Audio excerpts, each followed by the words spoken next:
Okay, so this is really,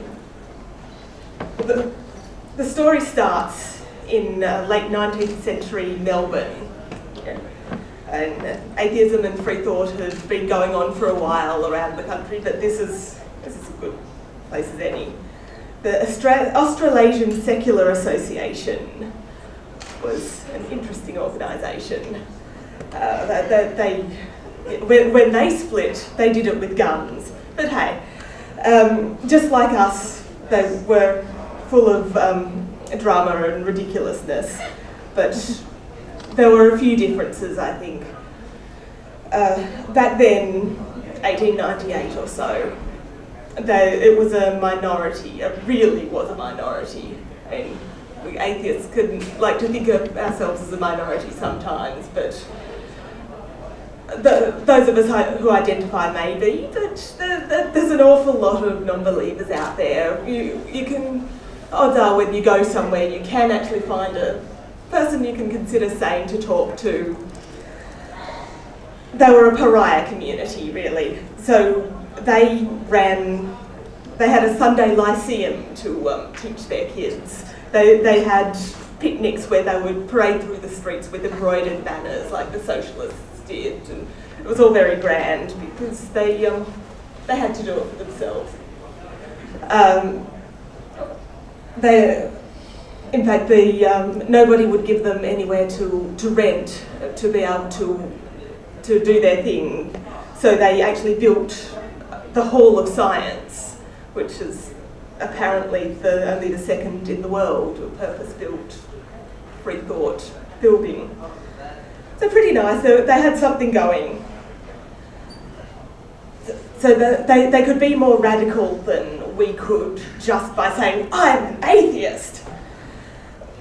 But they could also say whatever they liked because not very many people were listening. Another difference is the view of politics at the time. This was pre-federation. We didn't have the political parties that we have now or really anything. Communism wasn't really a thing, so we're certainly not where we have been for most of our lives, or probably all of us, where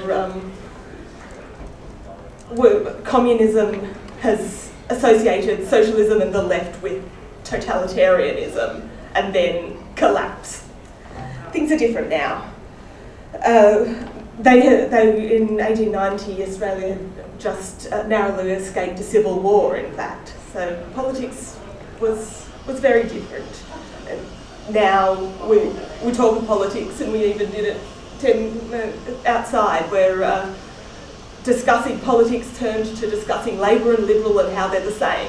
Yeah, they are. It's happened. But that's not what this is about. There's politics in everything. And there is in the atheist movement and skepticism. Another difference was that where the atheist, skeptic and secular movements really are now really steeped in liberalism. That's not really how it was back then. There had been a long tradition of more radical thought, socialist, anarchist thought, and that's where a lot of atheism was coming out of. Now, it's there, but you don't see it. So, back in those times, there was a lovely little group called the anti-Sabbatarians who came out of this movement, and they went to jail for the right to go to the public library. The Melbourne Library, like all public institutions at the time, was closed on a Sunday. Sunday was the only day that working people could make it, and everything was closed. They won that fight. Sounds pretty amazing to me. There were other things going on too. I mean, around the world, we had people fighting for the 8-hour work day. And just imagine before we got the 8-hour work day. Yeah, but Sunday was the only day you had off. The only time you had off at all. Birth control and abortion were big issues that were new and very, very radical at the time. So, yeah, things have changed. But there was the liberal element too. And by liberal, I'm talking about individualism and, well, now it's become free market, things like this. It's in America it might mean progressive, here it might mean the Liberal Party and conservative. But back then it meant Joseph Symes. He ran the ASA for a while, but he didn't really want to protest anything. In fact, he called the anti-Sabbatarians the washed-up filth of the association collected in the anarchist slough. And some of you who have been involved in some of the dramas that have gone on over the last 5-6 years could probably sympathise with this kind of name calling. I know, or sympathise, understand being called these names. But Joseph Symes thought that liberty was the freedom to think. In fact, he wanted to convert everybody. In fact, he thought people who didn't sort of see the light of secularism as dullards, and he thought that they must go to the wall. We still see this. In fact, I think we see more of it. Even if leftist people are saying people should go to the wall, you don't need to say that. These days, we have new atheism. We have, well, we still have Hitchens, really. His words are still around, and although people loved his witty repartee and he said some great things, he also called people sluts, sob sisters, and in Fallujah he decided that the death toll was not nearly high enough. And he had the public ear. He wasn't Joseph Symes ranting away in a corner. People listened. Harris, he's still talking. People who speak the most sensibly about the threat that Islam poses to Europe are actually the fascists, he said. Hershey Ali, all Muslim schools, closed them down.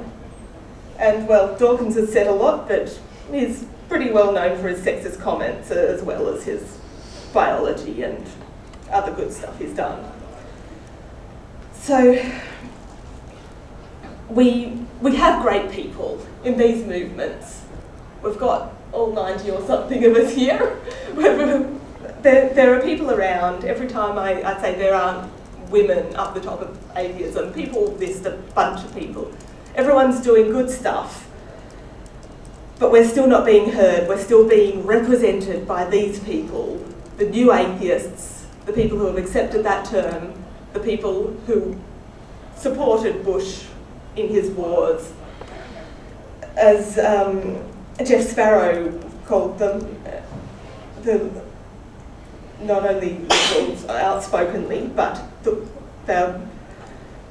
atheism has been weaponised in the service of the extreme right.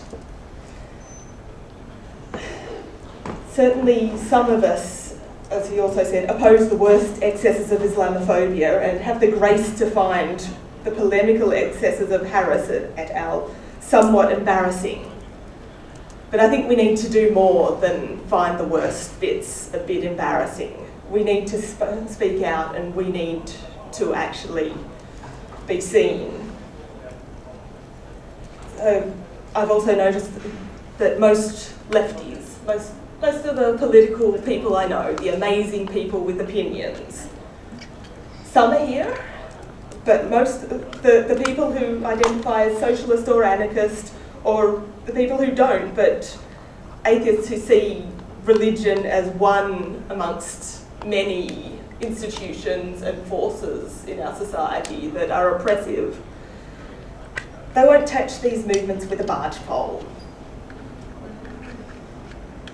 So this has been happening for a decade. The new atheist publishing boom was considered to start in 2004. It's been a while.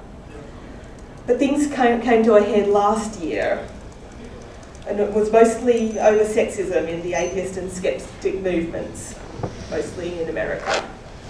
You probably all saw the the waves that came out of this.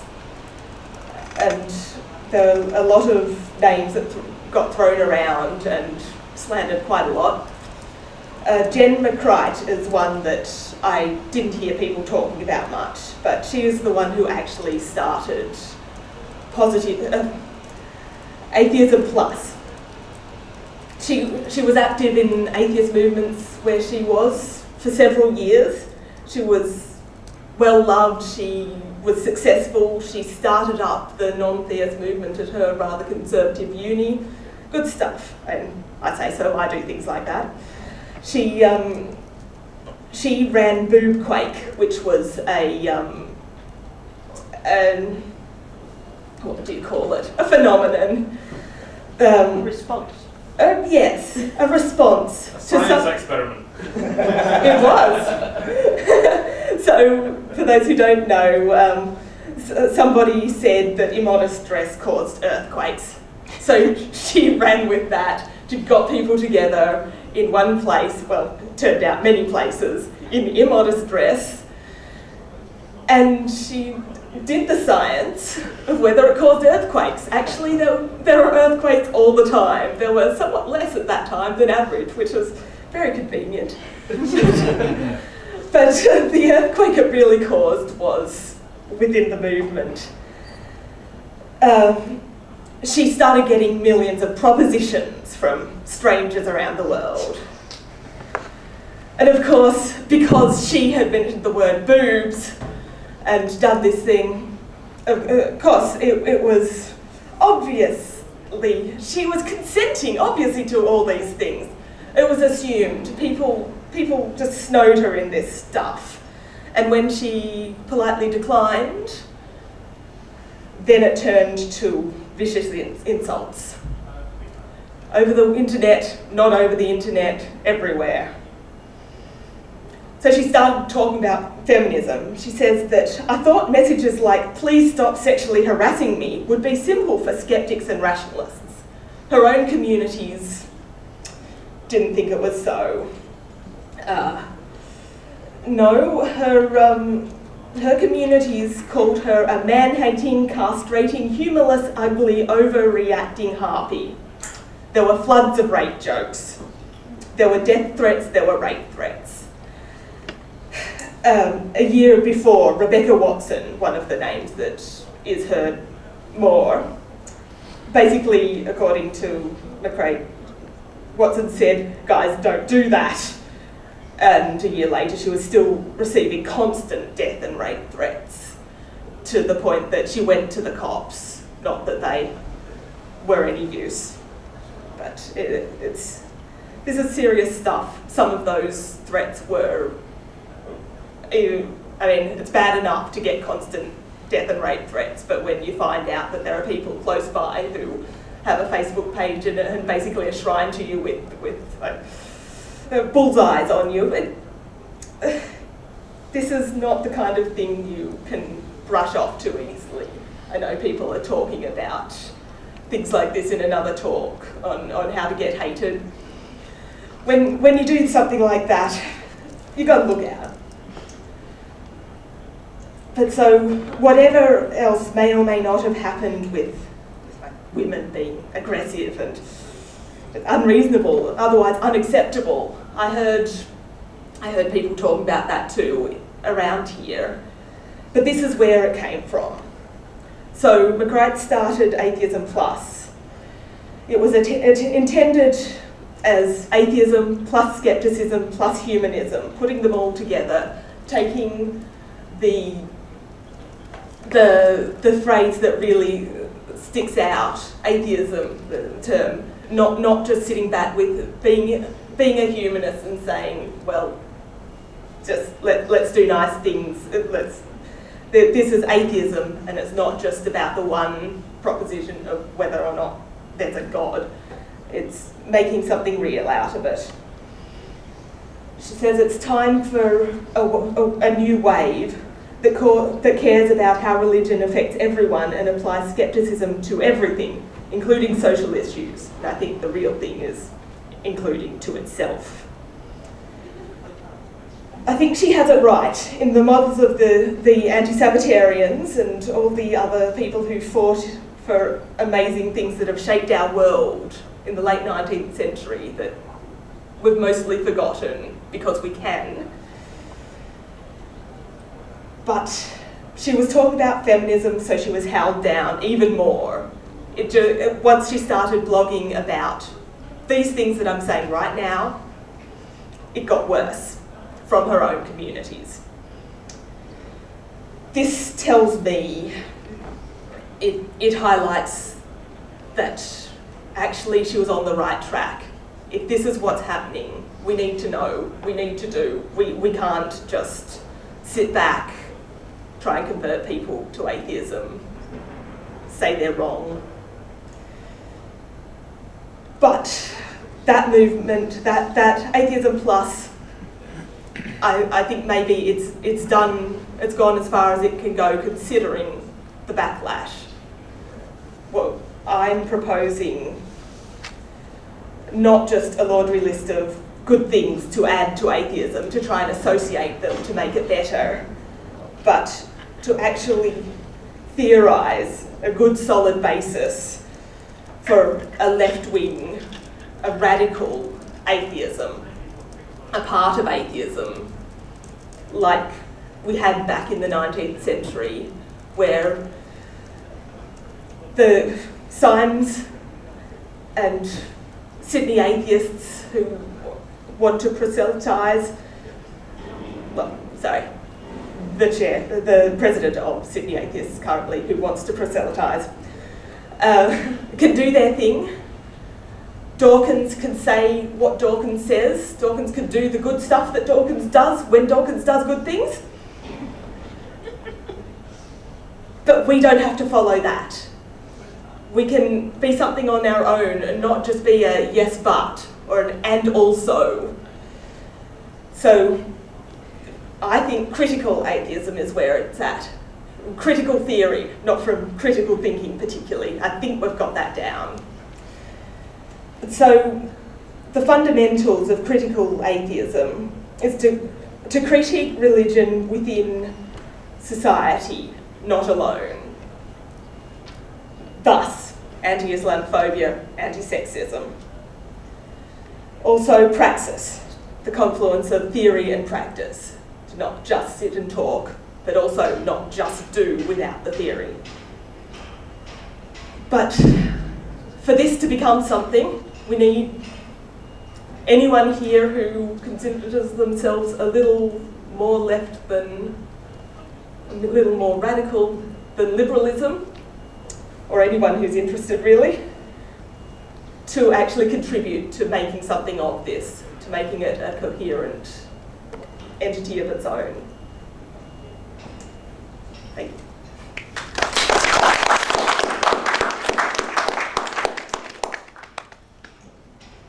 Any questions? I'm just wondering about what you were just saying about anti-Islamophobia. It's been hard to get my head around. So you're against people criticising Islam? Is that...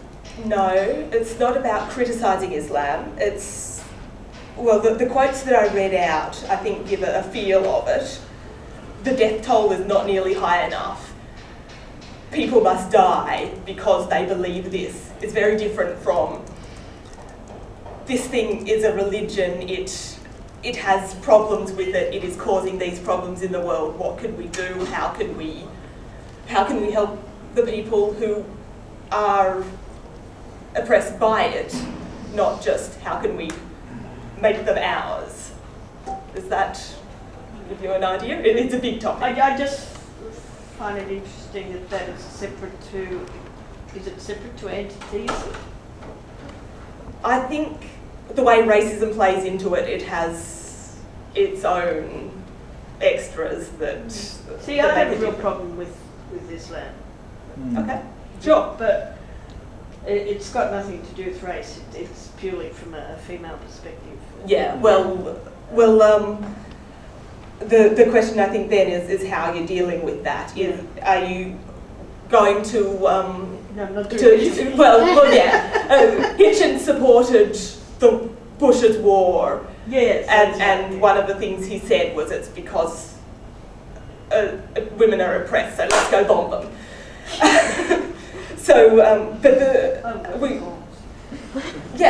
We need to talk about these things and figure out how to talk about Islam in a way that doesn't just evolve into the language of racism.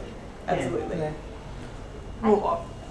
I'm sorry. No. I think just building on that, like I think the death toll wasn't high enough, things like that. Like, we have atheists often have a problem with Christianity or even some aspects of Judaism, but you don't hear someone saying that Christians should die because of it. Yeah. I think it's just that's a really big difference. Yeah.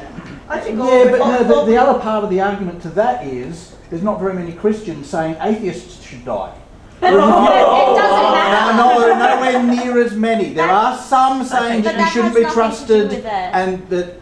But sorry, so many Islamic pages I've looked at different things, trying to find an alternate view that was reasonable, and eventually you keep finding apostates must die. So what you? So think if that you someone refuse says to you should die, join then Islam, they should die. you must die. I mean, every mainstream Christian or Christian church believes that we are going to be tortured forever after that, and they are fine with that. Yes, You know, but they don't so seem if to we be trying to yes, get there in a great hurry. So I mean, I don't think Christianity get. Oh, no, I don't give them a pass at all. All right.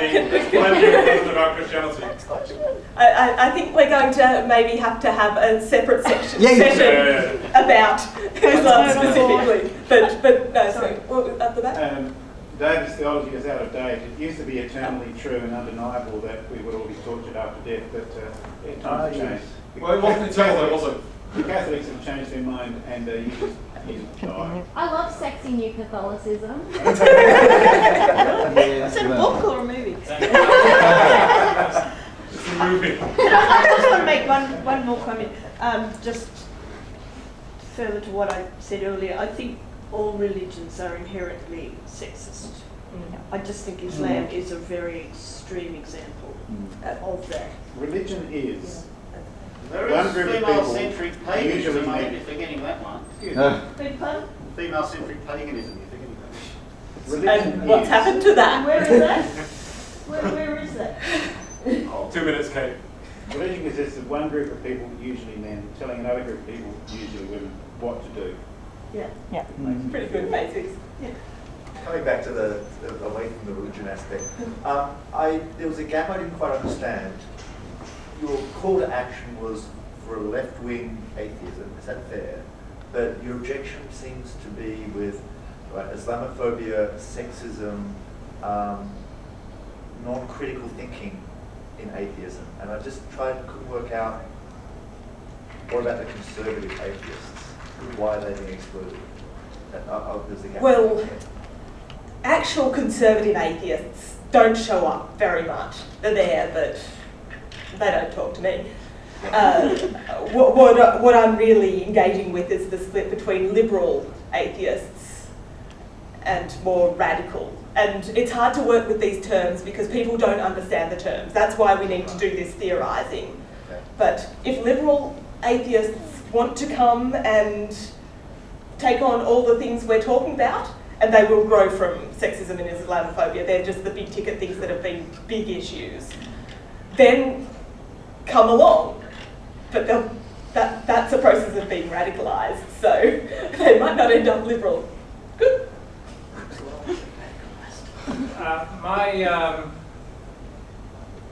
My analysis or conclusion so far in looking at politics and atheism, sexism, conservatism and liberalism is that there's a very, very deep and fundamental difference between liberalism and conservatism.